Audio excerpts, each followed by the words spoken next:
Baik, Om Swastiastu. Selamat pagi, siang, ataupun sore bagi semua pemirsa.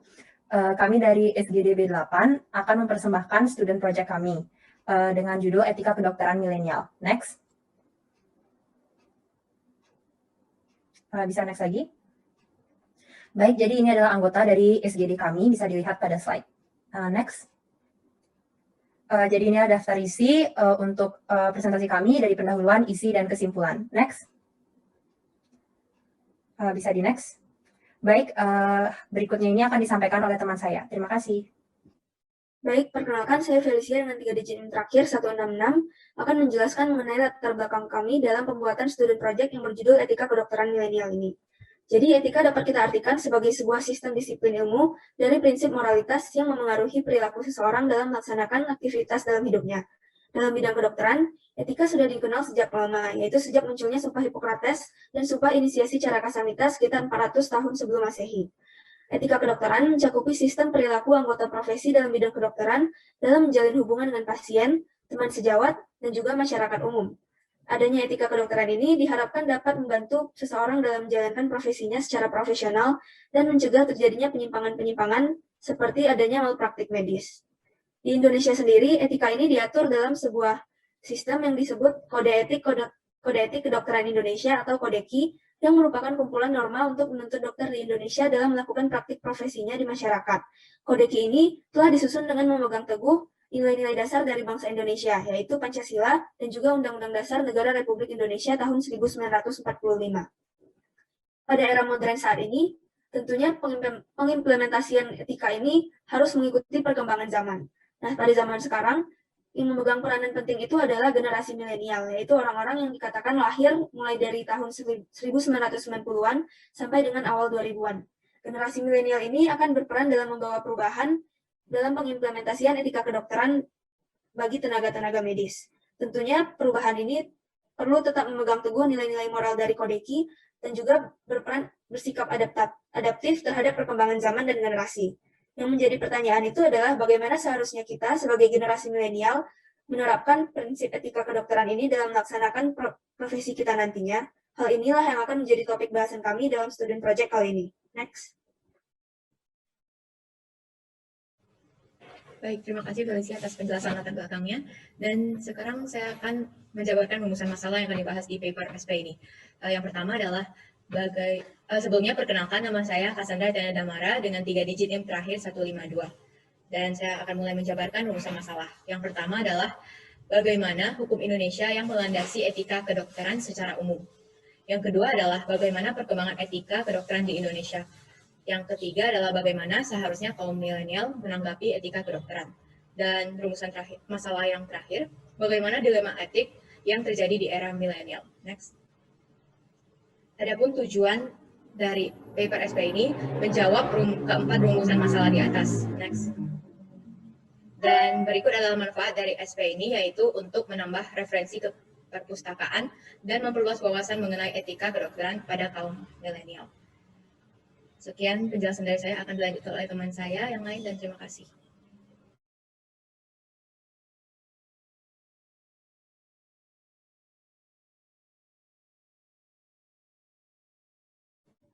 Baik, perkenalkan nama saya Fevri Sianto dengan digit terakhir 163. Akan mulai menjelaskan yaitu bab 2, isi. Yang pertama akan ada definisi dari etika kedokteran. Etika yang dapat juga disebut sebagai filsafat moral merupakan hal yang berkaitan dengan apa yang baik atau buruk dilakukan oleh suatu individu atau masyarakat secara moral. Konsep-konsep etika juga telah diturunkan dari agama, filosofi, dan budaya dari suatu daerah atau negara. Dalam etika kedokteran, biasanya terdapat pemeriksaan masalah tertentu yang dapat berupa kasus klinis serta melibatkan nilai, fakta, dan logika untuk memutuskan bagaimana tindakan terbaik yang harus diambil. Namun, etika kedokteran dapat menjadi sebuah tantangan dalam dunia medis, karena tidak jarang akan ada kondisi di mana harus ada pengambilan keputusan antara dua nilai yang saling bertentangan satu sama lain. Sekian dari saya. Selanjutnya akan dilanjutkan teman saya. Terima kasih.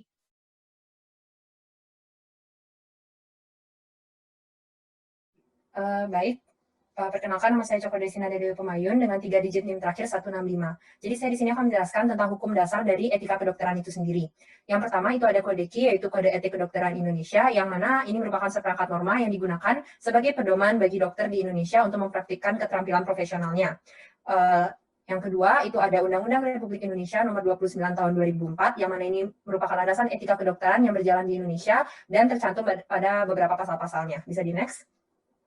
Baik, pertama kita akan bahas kode KI terlebih dahulu. Jadi kode KI ini, seperti yang sudah saya sebutkan, merupakan landasan norma bagi etika kedokteran di Indonesia, yang mana terdiri dari 4 kewajiban bagi dokter itu sendiri. Yang pertama ada kewajiban umum, yang kedua ada kewajiban dokter terhadap pasien, yang ketiga ada kewajiban dokter terhadap teman sejawat, dan yang terakhir ada kewajiban dokter terhadap dirinya sendiri. Next. Yang berikutnya kita akan lanjutkan ke Undang-Undang Republik Indonesia Nomor 29 Tahun 2004, di mana di sini saya akan memberikan 5 pasal yang berkaitan dengan etika kedokteran itu sendiri. Ada pasal 46, itu tentang rekam medis dari pasien, ada pasal 50 itu tentang hak dokter dan atau dokter gigi sebagai praktisi kesehatan, ada pasal 51 itu tentang kewajiban dokter dan atau dokter gigi sebagai praktisi medis, ada pasal 52 tentang hak pasien yang menerima perawatan medis, dan ada pasal 41 itu tentang kewajiban yang harus dilakukan oleh dokter dan atau dokter gigi ketika akan melakukan praktik kedokteran. Next. Baik, yang pertama itu ada pasal 41, di mana ini terdiri atas 2 ayat. Yang pertama itu ada dokter atau dokter gigi yang telah mempunyai surat izin praktik dan menyelenggarakan praktik kedokteran sebagaimana dimaksudkan dalam pasal 36, wajib memasang papan nama praktik kedokteran. Yang berikutnya itu ada dalam hal dokter atau dokter gigi berpraktik di sarana pelayanan kesehatan, pimpinan sarana pelayanan kesehatan wajib membuat daftar dokter atau dokter gigi yang melakukan praktik kedokteran. Next. Berikutnya ada pasal 46 yang terdiri atas 3 ayat. Yang pertama, ada setiap dokter atau dokter gigi dalam menjalankan praktik kedokteran wajib membuat rekam medis. Yang kedua, rekam medis bagaimana dimaksud pada ayat 1 harus segera dilengkapi setelah pasien selesai menerima pelayanan kesehatan. Dan yang ketiga, ada setiap catatan rekam medis harus dibubuhi nama, waktu, dan tanda tangan petugas yang memberikan pelayanan atau tindakan. Bisa di next. Baik, untuk yang berikutnya akan dijelaskan oleh teman saya. Terima kasih. Oke, terima kasih. Perkenalkan, saya Fred Jonathan dengan 3 digit yang terakhir 164 yang akan bertugas untuk melanjutkan presentasi. Jadi saya akan menjabarkan pasal 50. Untuk ayat pertama berbunyi memperoleh perlindungan hukum sepanjang melaksanakan tugas sesuai dengan standar profesi dan standar prosedur operasional. Lalu untuk ayat kedua, yaitu memberikan pelayanan medis menurut standar profesi dan standar prosedur operasional. Dan yang ketiga, memperoleh informasi yang lengkap dan jujur dari pasien atau keluarganya. Dan untuk ayat keempat, menerima imbalan jasa. Next. Untuk berikutnya pasal 51 memiliki 5 ayat. Untuk ayat yang pertama berbunyi, yaitu memberikan pelayanan medis sesuai dengan standar profesi dan standar prosedur operasional, serta kebutuhan medis pasien. Lalu untuk ayat kedua, yaitu merujuk pasien ke dokter atau dokter gigi lain yang mempunyai keahlian atau kemampuan yang lebih baik, apabila tidak mampu melakukan suatu pemeriksaan atau pengobatan. Ayat ketiga, yaitu merahasiakan segala sesuatu yang diketahuinya tentang pasien, bahkan juga setelah pasien itu meninggal dunia. Lalu untuk ayat keempat berbunyi melakukan pertolongan darurat atas dasar perikemanusiaan, kecuali bila ia yakin orang lain yang bertugas itu mampu melakukannya.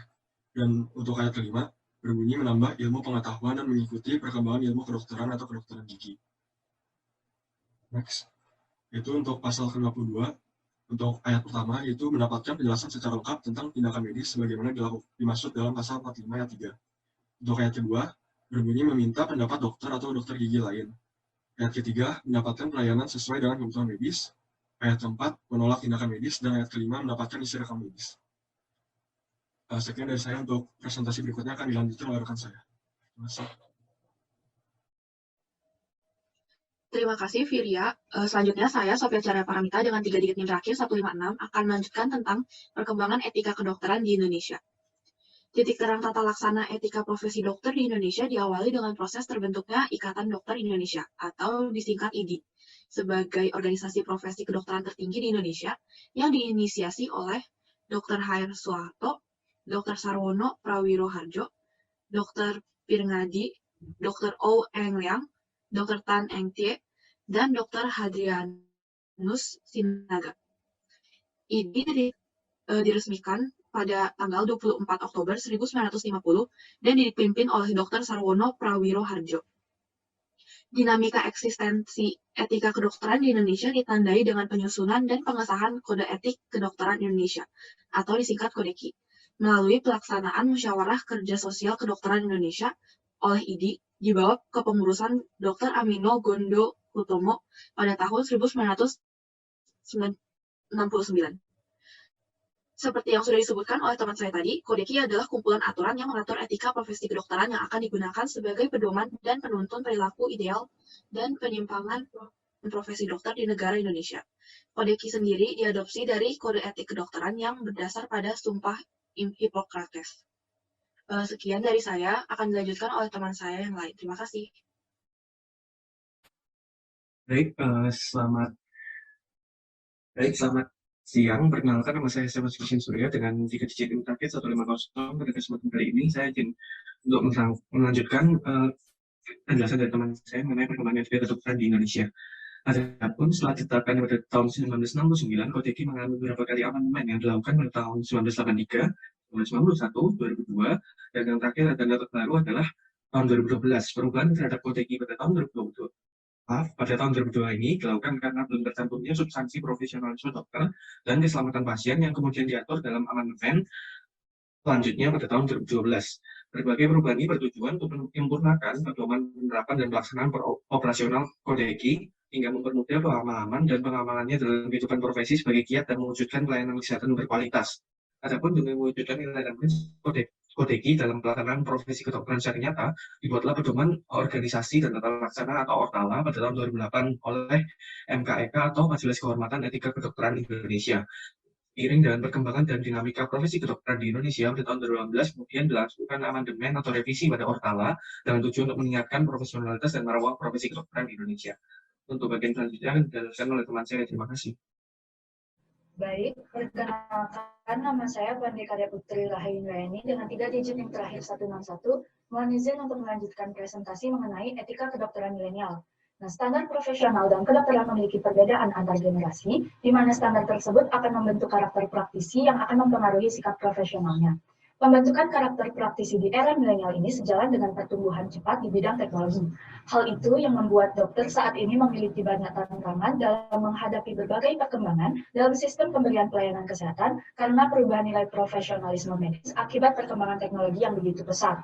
Perubahan nilai profesionalisme atau bioetika kedokteran telah menyebabkan konsep dari hubungan dokter pasien atau HDP ikut berubah, yang awalnya pada kedokteran tradisional, dokter lebih berperan paternalistik dan sangat dominan terhadap pasiennya atau father knows best. Paternalisme hadir dari ajaran Hippocrates, namun pada etika kedokteran modern, priestly model atau paternalistik hanya digunakan pada saat darurat seperti pada saat pasien kehilangan kesadaran. Metode paternalistik saat ini cenderung digantikan dengan kolegial model yang menganggap dokter dan pasien berada pada posisi setara sehingga pasien juga memiliki hak otonomi. Disinilah hak pasien mulai terlihat, di mana setiap tindakan medis yang akan dilakukan harus mendapatkan persetujuan pasien terlebih dahulu melalui informed consent yang diberikan oleh dokter. Sekian dari saya, dilanjutkan oleh teman saya. Baik, perkenalkan, nama saya Naomi Margaret Barpanjaitan dengan 3 digit NIM terakhir 167. Di sini saya akan menjelaskan prinsip-prinsip etika kedokteran. Nah, prinsip-prinsip etika kedokteran dibagi menjadi 4 kaidah dasar dan juga 4 kaidah turunan. 4 kaidah dasar yang dimaksud adalah yang pertama beneficence, yaitu tindakan medis harus dilakukan untuk kebaikan yang memberikan manfaat bagi pasien. Yang kedua adalah non-maleficence, yaitu tindakan medis yang dilakukan tidak memberikan dampak negatif kepada pasien ataupun membahayakan pasien. Yang ketiga, respect for autonomy, yang artinya tenaga kesehatan harus berkomunikasi dengan pasien tentang tindakan medis yang akan dilakukan, dan memberdayakan mereka untuk membuat keputusan yang tepat tentang tindakan medis yang akan dilakukan. Yang keempat adalah justice, profesi tenaga medis harus bekerja secara aktif dan menghilangkan diskriminasi dalam perawatan kesehatan, di mana prinsip kaidah ini juga dapat mempertimbangkan tingkat kedaruratan kondisi pasien. Next. Sedangkan 4 kaidah turun dalam etika kedokteran terdiri dari yang pertama, veracity, yaitu tenaga kesehatan diharuskan untuk bersikap jujur, memberikan informasi secara akurat, tepat waktu, terpercaya, dan menyeluruh kepada pasien. Yang kedua adalah privacy. Pada prinsip ini, tenaga kesehatan harus senantiasa menghormati hak seseorang untuk mengontrol akses terhadap hidupnya sendiri. Yang ketiga adalah confidentiality, yaitu tenaga kesehatan diwajibkan untuk menjaga rahasia yang telah dipercayakan pasien kepadanya, bahkan setelah pasien tersebut meninggal. Dan yang terakhir adalah fidelity, tenaga kesehatan wajib setia kepada komitmen yang telah dilakukan, menepati janji, dan juga menyimpan rahasia pasien. Mungkin demikian dari saya, selanjutnya akan dilanjutkan oleh teman saya. Terima kasih.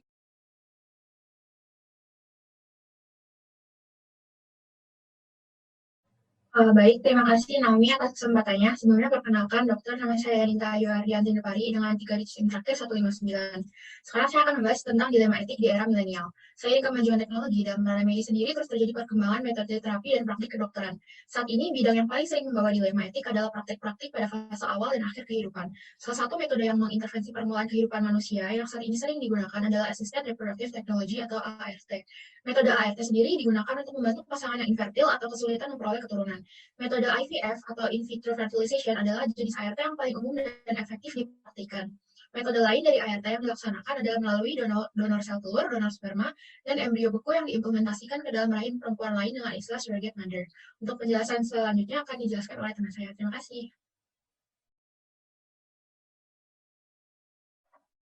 Baik, perkenalkan nama saya Rizky Purba dengan 3 digit NIM terakhir 158. Jadi perkembangan teknologi ini tentunya membantu mewujudkan pasangan suami istri dalam memiliki momongan. Namun terjadi timbul-timbul isu dalam etika tentunya dikarenakan landasan agama yang selanjutnya mengakibatkan dilema. Nah, untuk yang pertama itu, menurut agama Islam, fertilisasi merupakan langkah lanjutan dari perkawinan. Sementara perkawinan hanya boleh dilakukan oleh pasangan suami istri yang telah sah menikah, sehingga itu tidak dibenarkan untuk dilakukan. Lalu pada agama Katolik, yaitu berdasarkan keputusan yang dikeluarkan oleh Vatikan, yaitu tentang penolakan secara tegas karena prosedur IVF dinilai menggantikan perkawinan suami istri dan bertentangan dengan prinsip prokreasi.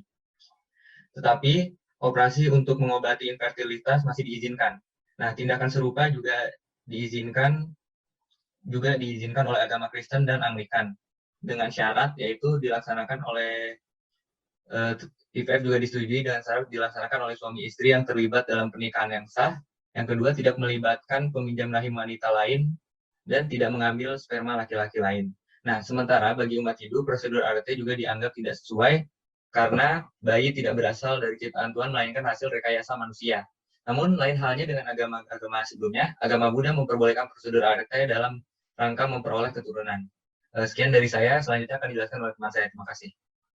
Baik, terima kasih atas waktunya. Perkenalkan, saya Dima Denita Dilapsapitari dengan digit NIM terakhir 157, izin untuk melanjutkan presentasi.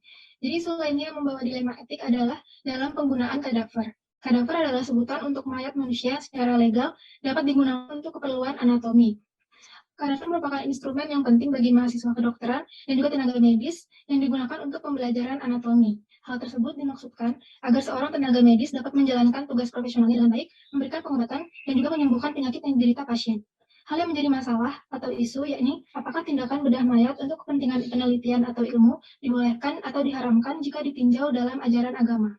Berkaitan dengan agama, penduduk Indonesia mayoritas beragama Islam, yang mana dalam kepercayaan Islam, seseorang yang sudah meninggal wajib untuk dimandikan, dikafani, disolatkan, serta dimakamkan secara layak. Segala bentuk agresi terhadap nyawa manusia termasuk pada mayat memang dilarang karena dapat dikategorikan mutilasi terhadap tubuh manusia dan termasuk pelanggaran kehormatan mayat tersebut. Namun dalam hukum Islam terdapat pula kaidah yang dapat menjadi pertimbangan, yakni ketika dua kepentingan yang saling bertentangan bertemu, maka kepentingan yang dapat membawa manfaat yang lebih besarlah yang didahulukan. Maka penggunaan kadaver dapat diperbolehkan asalkan perlakuan terhadap kadaver disesuaikan dengan norma kehormatan sama seperti kehormatan yang hidup, dilakukan dengan tujuan dan maksud yang baik dan bermanfaat, dan kadaver diperoleh dengan cara yang benar serta dengan izin dari sukarelawan itu sendiri, dari keluarga maupun instansi yang memiliki kadaver tersebut. Hal ini dilakukan sebab karena kita masih harus tetap menghormati hak integritas dari donor yang telah mati atas jasad yang ditinggalkan. Baik, sekian dari saya. Selanjutnya akan dilanjutkan oleh teman lainnya. Terima kasih. Baik, saya Gloria dengan 3 digit NIM terakhir 162 di sini akan menyampaikan kesimpulan dari student project kami. Next. Jadi di dalam dunia kedokteran, etika dilandasi oleh kodeki yang menjadi pedoman serta mengatur kewajiban-kewajiban yang harus dilakukan oleh dokter. Juga disertai dengan undang-undang seperti nomor 29 tahun 2004 tentang praktik kedokteran dan lain-lain. Lalu pada era milenial ini, etika kedokteran berjalan bersamaan dengan perkembangan teknologi yang sehingga terdapat transisi nilai profesionalisme medis seperti dulu hubungan dokter kolegial besar dan 4 kaidah turunan dalam menghadapi transisi pada era milenial. Pada era tersebut muncul dilema etik seperti penggunaan assisted reproductive technology untuk membantu individu memperoleh keturunan dan penggunaan kadaver untuk keperluan pembelajaran. Pada era sekarang ini, dokter harus menghormati norma yang dipegang oleh individu yang terlibat, sama seperti norma agama yang berlaku. Dengan mempertimbangkan hal-hal tersebut, dokter diharapkan dapat menjalankan profesinya menurut etika kedokteran yang benar. Sekian presentasi student project dari kami. Terima kasih. Berikut adalah daftar pustaka yang kami gunakan dalam menyusun student project kami.